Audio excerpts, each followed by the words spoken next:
So the MacG podcast today had an episode with Advocate Teffo, the man who had taken on the case of Senzo Meyiwa.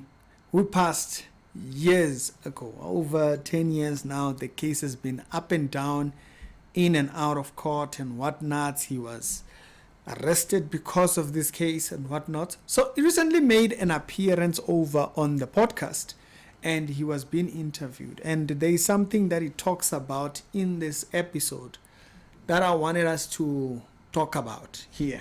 Like I said, on this channel, we deal with subject matters of church issues, doctrine, and subject matters of discipleship. By discipleship, for those that are not in church, discipleship is how a Christian should live. But I believe that discipleship actually transcends to the outside world, and so we should also bring it out there. We'll be lost trying to figure out what happened on that night. 11 people have died already. You lost your brother while you were in jail. The case is still not resolved. Is it still worth it? Obviously, Senzo's family and mom will say yes. And the rest of us South Africans who loved our captain, But when does it end? Who should be next? Whose life is worth being next in line, trying to cover up this thing? Yeah. Actually, there are those people who are praying to wake up on my death. Even now. Because as long as this case is on and they still don't believe that they've escaped.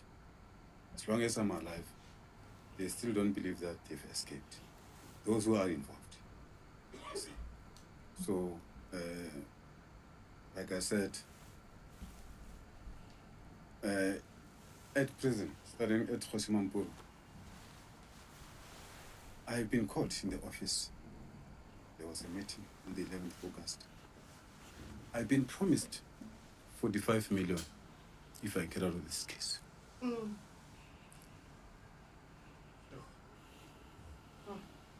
And now,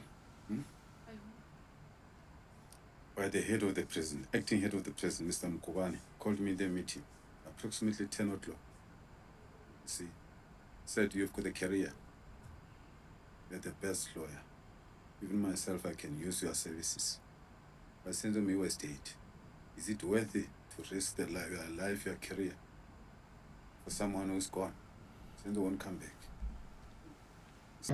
No, I'm not becoming this kind. Let's go. If you want us to use criminal force, we'll use criminal force. No, I want to know what. From January. From January. Teffo, why are you being arrested? Why are you being arrested? They arrest me because I'm in this case. Okay. That's the reason. Is this why you're arresting him? Yeah. Peki Kere doesn't want me in this case. You see. That's the reason. He's got the warrant of arrest from January. Why he didn't accept? What are the charges? And from that video, there's a lot to take from that. This idea which you might get from watching that video is what you would know as a purist, as I think that's what they're called. I forgot. There's another word for it, which defines a person a person you can't buy, basically. A person you can't entice with money. Some people feel, on a previous video when we were speaking about Pastor Moto, I mentioned this thing, that some people have an issue with something they feel like their sin is everyone's sin. There are people that don't have the struggles you have, which is the more reason why you should be encouraged to overcome those things in which you err. But for some people, their sin benefits them. Question I would ask is, then for you now, you the viewer, you the one who's watching this stuff, what does that change for you? Right? The Bible tells us that we are salt in a dark world. So what does that change? What does that bring any level of conviction?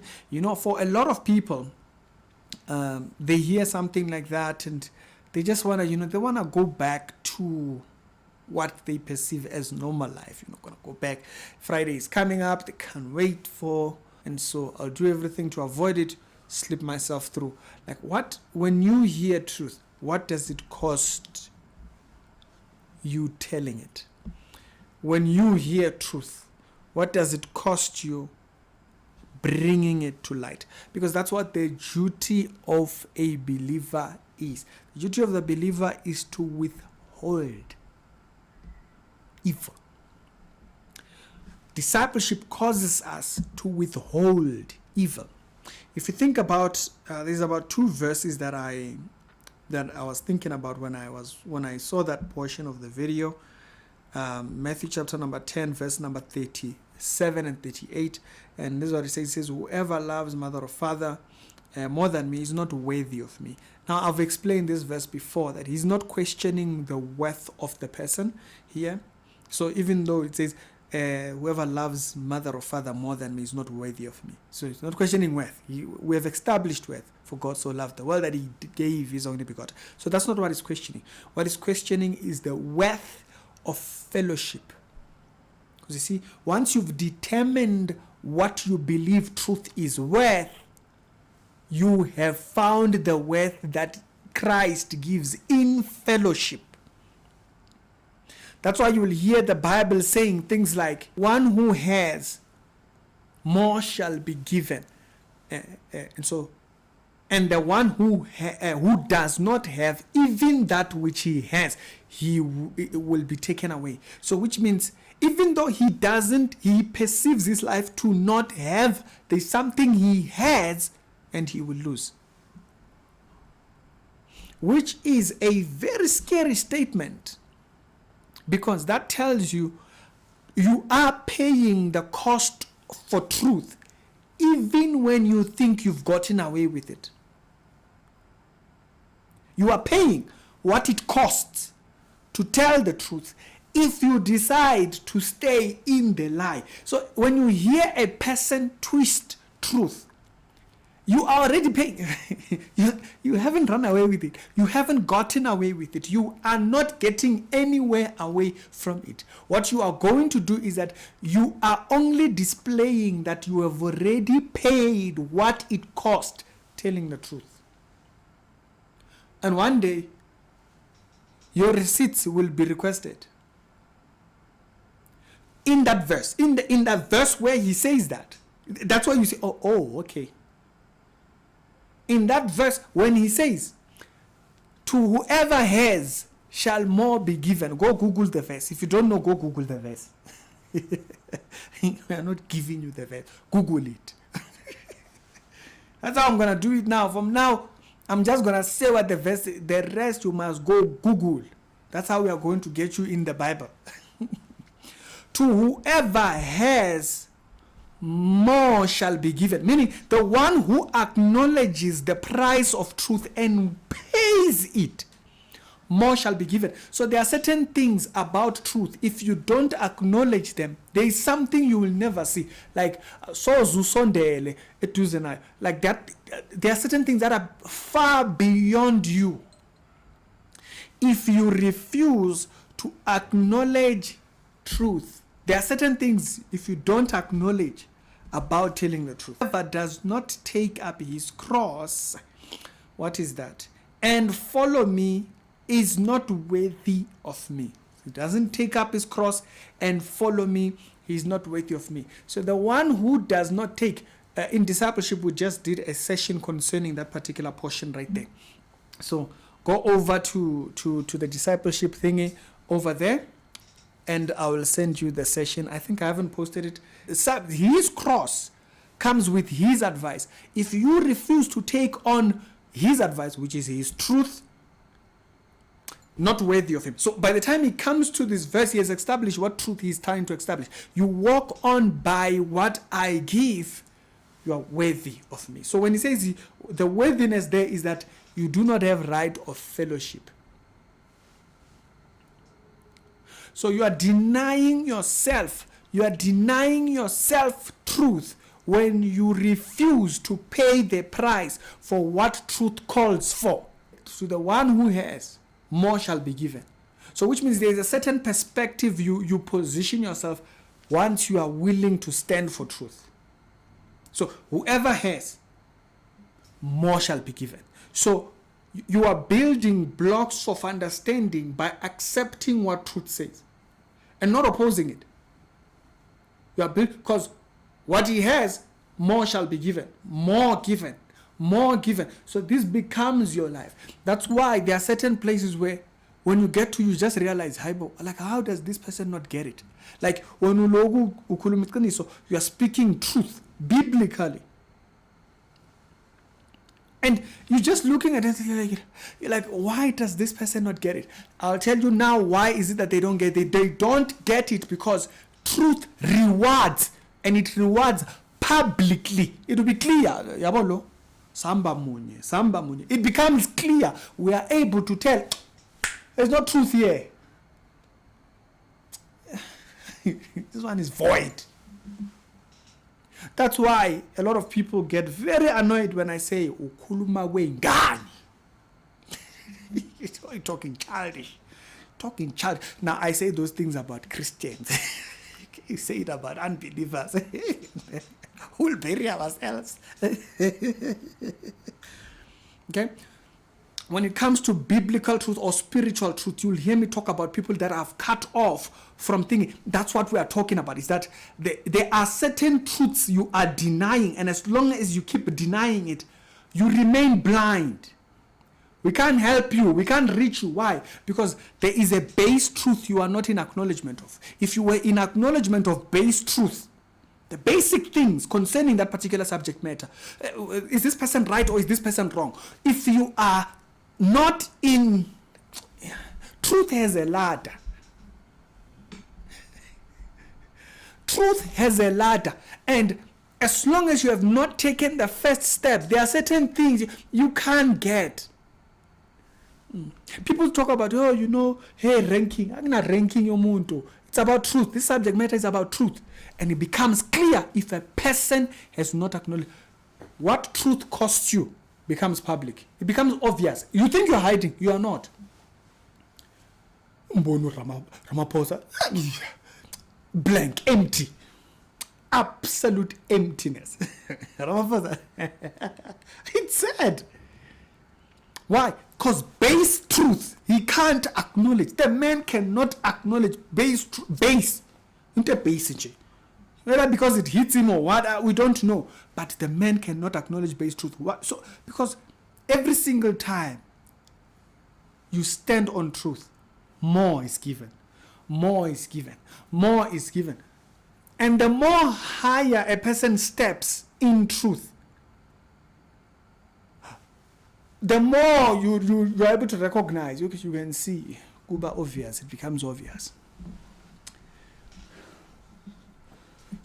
And if you are not, I'll repeat this statement now, if you are not paying the price for what truth costs you, you'll pay it one day. Why? Because you will lose so much. Because it becomes so obvious. After a while, it becomes obvious. I'm dealing with a person who does not deal with truth. You hear what truth costs. Do you hear what truth, what the price of truth costs? If a person chooses Dilulu as a way of life, it becomes obvious, okay? You can't hide it. Like you're not there. That's why you can hear this one empty. This is empty. There's nothing. I keep to say kulumala. There's nothing we're going to talk here. Why? You are not in truth. In the ladder of truth concerning that particular subject, we don't recognize it because you are just not there. Because remember, the one who has, more shall be given. More shall be given. So it becomes clear. Yanyugalo. Is a ladder. And those who have climbed the ladder, they can see it. That's why I'm not moved. Like if you hear a person saying, Ricky is not a Christian, Ricky he's a baby. I'm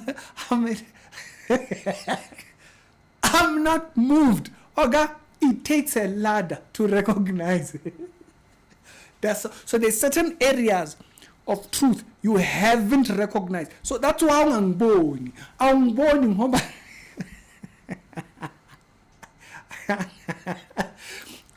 Why would I ask that you see me? You can't. You can't. It doesn't work like that. You can't see me because truth has a ladder, okay? And if you haven't taken the step to, because the first step, you take the first step, truth rewards. You take the second step, truth rewards. And the more truth rewards, the more you climb. Because remember, what does the Bible say? To whom more is given, to the one who has, more is given. So he has light. So there is a certain way he sees a situation. If a person has not taken certain steps, you can't see. You become too blind. That's why for some people they'll tell you, this is a lie. You continue living. It takes you 6, 7, 8 months to see leanto lea. Sakuza ngayo. 6, 7 months ago. Why?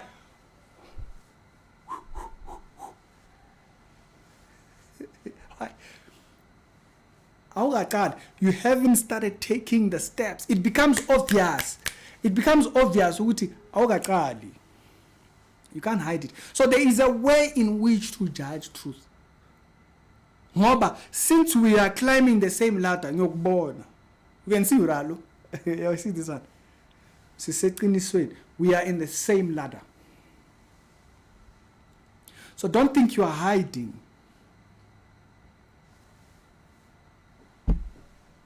I smell a lie. You are not hiding, Oga. You are an obvious case. Compromise. You are dead on compromise. And why is it? Because you refuse to pay the steps, to pay what it cost to take and accept truth. He that has an ear, let him hear. If you didn't hear me, don't worry. It's fine, don't worry. One day maybe you'll hear, then you know which video to come back to. you know, it becomes easier for you to come back. You know which video. Ikiniso has a ladder. There are certain levels of pain that this man speaks, you won't hear. Because why? You haven't taken steps. Ooh, I remember this lady, she was celebrating when someone died. And she was celebrating. In this case, which he is in. And I was like, okay, we can't even talk about the first step. This is not about you. You can't even talk about the first steps being taken, and you can't. You can't take it. Truth has a ladder. And if a person lives in delusion to that ladder, they will expose themselves. Publicly so.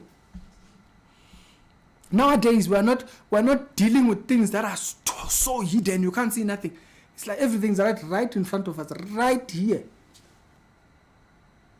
Now, I'm going to leave it right there. Search Reality Show. Other episodes done today, they'll be down in the pinned comments, and I hope you guys have a wonderful evening, and I'll see you on a later on episode. The earlier you accept paying the price for truth, the clearer you become to those that speak it. People who speak truth are on the same path. They easily can recognize each other. That's why, I'll repeat, that's why you'll hear when a person says, I don't recognize Ricky. Ricky is not, I'm not sure. Oh, guy, you haven't taken the steps. There are certain steps. While we are on that ladder, there's no way you're going to see me. Because the steps that you are still running away from taking, maybe I took that step 6, 7, 8 months back. awaqali nokuqala. It's Ricky. Pay the price. Pay the price for truth. Otherwise, you'll pay it